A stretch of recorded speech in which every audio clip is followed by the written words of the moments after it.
السلام علیکم، یہ ہے آئینہ اور میں ہوں محمد طاہر۔ پاکستان میں تمام سیاسی سرگرمیوں کا مرکز و محور تحریک انصاف رہتی ہے۔ حالات کے جتنے بھی بہاؤ ہیں، چاہے وہ کسی بھی سمت میں بہتے ہوں، وہ یا تحریک انصاف کے لیے بہتے ہیں، تحریک انصاف کے خلاف بہتے ہیں، یا تحریک انصاف کے ذریعے بہتے ہیں۔ سبب اس کا یہ ہے کہ ہماری تمام قومی سرگرمیوں کا کل محور یہ رہ گیا ہے کہ تحریک انصاف سے کیسے نمٹنا ہے یا تحریک انصاف کی عوامی مقبولیت کو کیسے کم کرنا ہے۔ چنانچہ پچھلے 2 سال سے اور کچھ اوپر ماہ ہوتے ہیں، یہی کوشش مختلف طریقوں سے، ہیلوں سے، حوالوں سے اور زاویوں سے ہوتی رہی ہے کہ عمران خان کے چہرے کو مسخ کیسے دکھایا جائے، تحریک انصاف کو کمزور ہوتا ہوا کیسے دکھایا جائے، یا تحریک انصاف کی سرگرمیوں کو بھدا کیسے ثابت کیا جائے۔ آج سب سے بڑی خبر اس حوالے سے جو نکلی ہے وہ اڈیالہ جیل سے۔ اڈیالہ جیل کے اطراف میں ایک واقعہ ہوا، اور وہ یہ کہ فواد چودھری صاحب جب جیل سے باہر نکلے ہیں تو انہوں نے تحریک انصاف کے ایک رہنما اور وکیل شعیب شاہین ایڈوکیٹ کے ساتھ بدسلوکی کی اور ان کو ایک تھپڑ رسید کیا، جس کی وجہ سے وہ ظاہر ہے اپنے جثے میں وہ کمزور ہیں، وہ نیچے گر پڑے۔ اگرچہ بعد میں فواد چودھری کے ساتھ بھی کچھ سلوک ہوا ہے، مگر جو یہ تھپڑ ہے یہ خبر کا موضوع بن گیا۔ فواد چودھری یوں بھی تھپڑیں رسید کرنے کے عادی ہیں۔ ان کے مزاج کو اگر دیکھا جائے تو وہ جو بھی بہانہ بناتے ہوں یا جو بھی دلیل اختیار کرتے ہوں، عام طور پر اپنے حریفوں پر جھپٹ پڑتے ہیں۔ ایسا ایک واقعہ 2019 میں ہوا تھا، جب انہوں نے ایک اینکر سمیع ابراہیم صاحب کو نشانہ بنایا تھا اور انہیں ایک تھپڑ رسید کیا تھا۔ ایسا ہی ایک واقعہ 2020 میں بھی ہوا، جب انہوں نے معروف اینکر مبشر لقمان صاحب کو ایک شادی کی تقریب میں تھپڑ رسید کی۔ سمیع ابراہیم کے ساتھ جو واقعہ فیصل آباد میں ہوا تھا، وہاں پر بھی کوئی شادی کی تقریب تھی جہاں یہ سارا مسئلہ ہوا۔ اب آپ دیکھیے، ایک خاص مینٹلٹی ہے، یعنی شادی کی تقریب میں آپ مہمان ہوتے ہیں۔ شادی کا ایونٹ جو ہوتا ہے وہ بہت زیادہ ذمہ داری کا تقاضا کرتا ہے۔ مبشر لقمان بھی وہاں مہمان تھے اور فواد چودھری صاحب بھی وہاں مہمان تھے۔ اسی طرح فیصل آباد میں جو شادی کی تقریب ہوئی وہاں پر بھی یہ دونوں مہمان تھے، مگر فواد چودھری صاحب آپے سے باہر ہو جاتے ہیں، موقع محل کی مناسبت نہیں دیکھتے اور وہ کر گزرتے ہیں جو اگلے کئی دنوں تک خبر کا موضوع رہتا ہے۔ سمیع ابراہیم کو جو تھپڑ مارا گیا اس کے لیے تو انہوں نے کوئی بہت زیادہ وضاحتیں نہیں کی تھی، مگر مبشر لقمان کو جب انہوں نے تھپڑ رسید کیا تو اس حوالے سے انہوں نے قومی اسمبلی میں ایک وضاحت دی تھی اور اس تھپڑ کا ایک جواز پیش کیا تھا۔ یہ ذرا سن لیجیے۔ 2 دن پہلے ایک ٹی وی اینکر صاحب نے یہ اپنا یوٹیوب چینل کے اوپر پروگرام کیا اور انہوں نے کہا کہ میری اور ایک اور یہاں وزیر صاحبہ ہیں اور لڑکیاں ہیں، ان کی ہماری پورن ویڈیوز ہیں۔ اب جب انہوں نے شعیب شاہین صاحب کو نشانہ بنایا ہے تو اب بھی انہوں نے کوئی بہانہ بنا لیا ہے۔ بات کوئی بھی ہو، وہ عام طور پر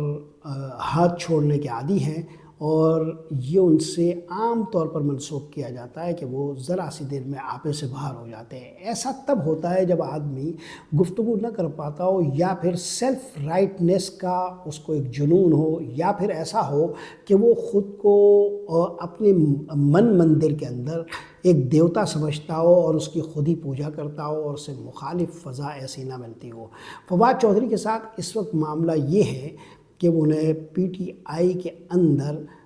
ایک مخالفت کا سامنا ہے اور وہ اس وقت پی ٹی آئی سے کھدیڑ دیے گئے ہیں، پی ٹی آئی سے نکال باہر کیے گئے ہیں۔ اب جب وہ تھپڑیں رسید کر رہے ہیں تو ایسا اس لیے نہیں ہو رہا ہے کہ کوئی بہت بہادر آدمی ہے یا کوئی اپنے ارد گرد ایک خوف کا ماحول پیدا کر سکتے ہیں۔ ان کی جو عملی حیثیت ہے، ان کی جو اپنی شخصیت ہے، وہ تو کچھ اس نوعیت کی ہے کہ جب اسلام آباد ہائی کورٹ میں انہیں معلوم ہوا کہ پولیس ان کے پیچھے ہے تو وہ یہ حرکتیں فرما رہے تھے۔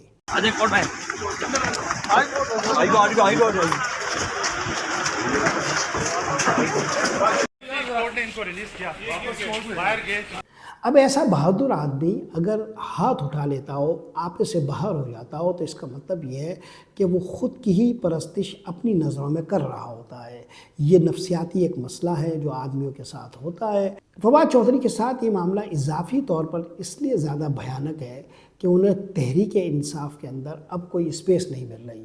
فواد چودھری صاحب ان لوگوں میں شامل ہے جو عمران خان کے نہایت نزدیک تھے۔ میں خود عمران خان کے ساتھ ایک محفل میں تھا جب انہوں نے فواد چودھری صاحب کی تعریف کی تھی اور کہا تھا کہ یہ بہت زیادہ پولیٹیکلی ذہین آدمی ہے، مگر ان سے فلاں معاملے کو سمجھنے میں غلطی ہوئی۔ یعنی وہ اپنے سیاسی ایک فیصلے کے حوالے سے گفتگو کر رہے تھے۔ غالباً اب مجھے یاد یہ پڑتا ہے کہ شاید پنجاب میں جو صوبائی حکومت انہوں نے اپنی گرائی تھی اور اسمبلی تحلیل کی تھی، اس فیصلے کے حوالے سے کہہ رہے تھے کہ فواد چودھری صاحب نے یہ مشورہ دیا تھا۔ ایک آپ نے آڈیو سنی ہوگی چودھری پرویز الہی کی بھی، جس میں چودھری پرویز الہی صاحب نے یہ کہا تھا کہ عمران خان جو بار بار یہ کام کر رہے ہیں اس کا سبب یہ ہے کہ فواد چودھری انہیں اکسا رہے ہیں۔ دوسری طرف ایک اور بھی رائے تھی کہ فواد چودھری کچھ ایسے ذرائع کی وجہ سے کر رہے تھے جو انہیں اس رول کے لیے منتخب کر چکے تھے، اور وہ چاہ رہے تھے کہ وہ عمران خان پر اثر انداز ہو کر پنجاب اسمبلی تحلیل کرا دیں۔ بعد میں یہ راز کھلا کہ دو بنیادی محرکات تھے۔ ایک محرک تو یہ تھا کہ فواد چودھری کو کہیں سے یہ یقین دہانی ملی تھی کہ نئی اسمبلی میں انہیں وزیر اعلیٰ بنایا جائے گا، اور دوسرا سبب یہ تھا کہ جو لوگ بھی اگلے سیاسی بندوبست کو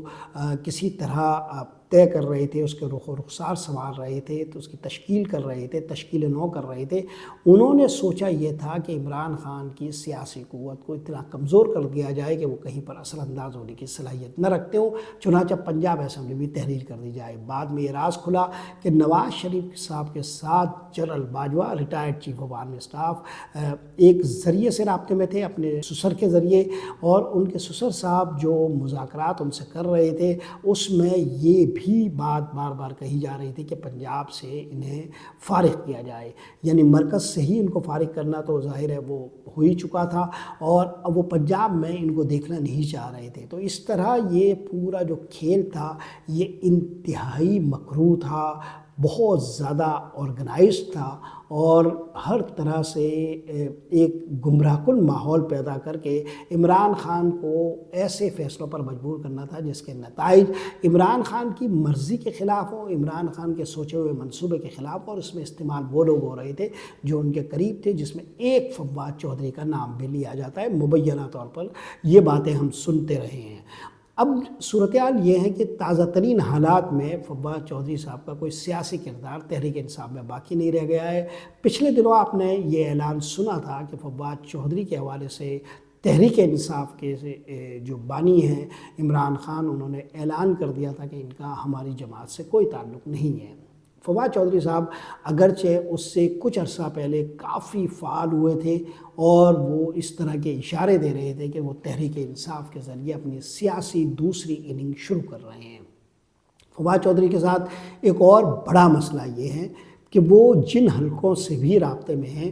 ان کو کم از کم یہ ضرور باور کرا رہے ہیں کہ وہ تحریک انصاف میں مرضی کے نتائج پیدا کرنے کی صلاحیت رکھتے ہیں، مگر یہاں انہیں اتنی بھی اسپیس نہیں مل رہی ہے کہ وہ اپنا کوئی لچ تل سکیں یا اپنی مرضی سے کوئی ماحول پیدا کر سکیں۔ چنانچہ اس وقت فواد چودھری صاحب ان لوگوں میں شامل ہیں جو پی ٹی آئی کی ہر طرح کی حکمت عملی کو ناموافق بتاتے ہیں، عمران خان کے لیے ناموضوع بتاتے ہیں، اور دوسری طرف وہ یہ سگنل دیتے ہیں، وہ یہ اشارہ کرتے ہیں کہ اس میں جو حکمت عملی اختیار کرنی چاہیے وہ حکمت عملی ان کے پاس موجود ہے، اور وہ ایک خاص طرح کے بیانات کے ذریعے ایک ماحول بھی بنائے رکھتے ہیں۔ فواد چودھری کا یہ واقعہ، فواد چودھری کی شخصیت اور فواد چودھری کے گرد جو حالات ہیں، اس سے ہمیں تحریک انصاف کے اندر جھانکنے کا موقع ملتا ہے اور تحریک انصاف کی حکمت عملی کو سمجھنے کا موقع ملتا ہے۔ تحریک انصاف کی حکمت عملی شاید زیادہ موضوع نہ ہو، بلکہ یہ زیادہ موضوع ہو کہ تحریک انصاف کے لیے جو طاقتور حلقے ہیں وہ کیا حکمت عملی رکھتے ہیں۔ اصل میں پہلے دن سے مسئلہ زیر بحث رہا ہے کہ تحریک انصاف کو کیسے قابو کیا جائے، کیسے منیمائز کیا جائے اور عمران خان کی مقبولیت کو کیسے کم کیا جائے۔ عمران خان دن بدن اپنی مقبولیت کے حوالے سے ایک ایسے مقام پر پہنچ گیا ہے جہاں ان کے چاہنے والے عمران خان کی شخصیت کے حوالے سے کوئی کمپرومائز کرنے کو تیار نہیں ہے۔ یہ بات اب ہر جگہ تسلیم کی جاتی ہے اور یہ بھی تسلیم کیا جاتا ہے کہ عمران خان کے خلاف جو اقدامات بھی اٹھائے گئے ان کی شہرت کو داغدار کرنے کے لیے، ان کی شخصیت کو کمزور ثابت کرنے کے لیے، علمی طور پر، اخلاقی طور پر، سماجی طور پر، ہر اعتبار سے یہ سارے منصوبے ناکام ثابت ہوئے۔ وہ تمام مقدمات جو عمران خان کے خلاف فیصل کیے گئے عوامی سطح پر زیادہ رسوا کن طریقے سے حکارت کا موضوع بنے۔ وہ ججز جو ان فیصلوں کو دیتے رہے ان کے حوالے سے بہت زیادہ سوالات اٹھے۔ وہ تجزیہ کار جو ان فیصلوں کو درست ثابت کرنے اور عمران خان کے خلاف ان الزامات کے حوالے سے ایک مثبت ماحول کی تخلیق میں ایک خاص کھیل کا حصہ بنے، انہیں لوگوں نے ہر طرح سے رد کر دیا۔ وہ عوامی حلقوں میں حکارت کا ہدف بنے، انہیں انتہائی مضحکہ خیز طریقے سے نشانہ بنایا گیا اور یہ تمام لوگ جو اس کھیل میں مخصوص حلقوں کے اعلی کار یا حاشیہ بردار بن کر بروئے کار آتے رہے، اب کوئی عوامی ساکھ نہیں رکھتے۔ تو یہ جو مجموعی ماحول ہے اس سے کچھ نتائج تو پیدا ہو گئے تھے۔ جو خاص لوگ پی ٹی آئی کو کسی طرح قابو کرنا چاہتے تھے یا عمران خان کو کسی طرح پسپا دیکھنا چاہتے تھے، انہوں نے تحریک انصاف کے اندر کئی طرح کے اقدامات کیے ہیں اور ان اقدامات کو سمجھنا بھی اب ایک بہت بڑا موضوع بن چکا ہے۔ پی ٹی آئی کے اندر جو لوگ موجود ہیں وہ خود بھی یہ صلاحیت نہیں رکھتے کہ وہ اس کھیل کو سمجھ سکیں جو اس وقت ان کے ساتھ جاری ہے۔ عمران خان کی حد تک تو یہ معاملہ ہے کہ عمران خان کو جوں حالات سمجھ میں آتے ہیں وہ فیصلے لیتے جاتے ہیں۔ یہاں پر تحریک انصاف کے حوالے سے جو سب سے بڑا معاملہ ہے جو طاقتور حلقوں کے قابو میں نہیں آ رہا وہ یہ کہ عمران خان اپنی جگہ سے ہلنے کو تیار نہیں ہے۔ وہ ایک جبل بن کر، ایک پہاڑ بن کر اپنے فیصلوں میں یعنی صاحب عزیمت بن کر کھڑے ہیں، ڈٹ کر کھڑے ہیں اور ہر قسم کے امتحان میں سرخرو ہو رہے ہیں اور ہر قسم کے دباؤ سے باہر نکل کر اپنے آزادانہ فیصلے کر رہے ہیں اور اپنے آزادانہ اقدامات اٹھا رہے ہیں۔ دوسری طرف وہ حمایت ہے جو عوامی سطح پر انہیں حاصل ہے وہ اپنی جگہ سے نہیں ہل رہی ہے، وہ اپنی جگہ پر موجود ہے۔ اب جو سارا کھیل کھیلا جا رہا ہے وہ بیچ کے طبقات میں کھیلا جا رہا ہے، یعنی عمران خان اپنی جگہ سے ہلنے کو تیار نہیں ہے اور عوامی حمایت اپنی جگہ پر سکڑنے کو تیار نہیں ہے۔ اب اس پورے تناظر میں جو بھی کھیل کھیلا جا رہا ہے وہ درمیان کے لوگوں میں کھیلا جا رہا ہے۔ اب آپ دیکھیے حالیہ دنوں میں شیر افضل مروت کا واقعہ ہوا اور شیر افضل مروت کو جب پارٹی سے نکالا گیا تو ان کی حمایت میں جو آوازیں بلند ہوئی وہ جن لوگوں کی تھی وہ کون لوگ تھے؟ علی امین گنڈاپور ان کی حمایت میں سامنے آئے، شہریار آفریدی ان کی حمایت میں سامنے آئے، علی محمد خان ان کی حمایت میں سامنے آئے۔ حالانکہ علی محمد خان کے حوالے سے پی ٹی آئی کے اندر ایک مثبت رائے پائی جاتی ہے، خود عمران خان کے یہاں بھی ان کے حوالے سے کوئی ایسی منفی بات سننے کو نہیں ملتی، لیکن علی محمد خان تک نے ان کی حمایت کی۔ علی امین گنڈاپور شیر افضل مروت کی حمایت کیوں کر رہے تھے؟ یہاں تک کہ ثوابی والے جلسے میں انہوں نے خلاف توقع اور بغیر منصوبہ بندی کے شیر افضل مروت کو اسٹیج پر بلا لیا اور ان کو مائک بھی دے دیا، انہیں گفتگو کا موقع بھی فراہم کر دیا، جبکہ یہ منصوبے کا حصہ نہیں تھا، یہ اس پروگرام کا حصہ بھی نہیں تھا۔ تو کیا علی امین گنڈاپور عمران خان کو یہ پیغام دے رہے تھے کہ ان کو ہم اپنے حلقے میں رکھتے ہیں اور ان کے لیے ہماری حمایت ہے؟ بہرحال بعد میں پھر ظاہر سخت رد عمل سامنے آیا اور شیر افضل مروت کو پارٹی سے نکال دیا گیا۔ اب شیر افضل مروت کے ذریعے جو کھیل کھیلا جا رہا ہے یا شیر افضل مروت کے نام پر جو کھیل کھیلا جا رہا ہے پی ٹی آئی کے اندر اور ان کے حوالے سے ایک لابی بنائی جا رہی ہے، اس سے ہمیں یہ سمجھنے کا موقع ملتا ہے کہ پی ٹی آئی کے اندر کھیل کیا ہے اور طاقتور حلقے پی ٹی آئی کے اندر کیا کھیل برپا کیے ہوئے ہیں اور لابیز کا یہ جو کھیل ہے اس کا اصل ہدف اور مقصد کیا ہے۔ یہ وہ پہلو ہے جس کو میں اگلے ویلاگ میں موضوع بناؤں گا۔ آج کے لیے یہی کچھ۔ محمد طاہر کو اجازت دیجیے۔ اللہ نگہبان۔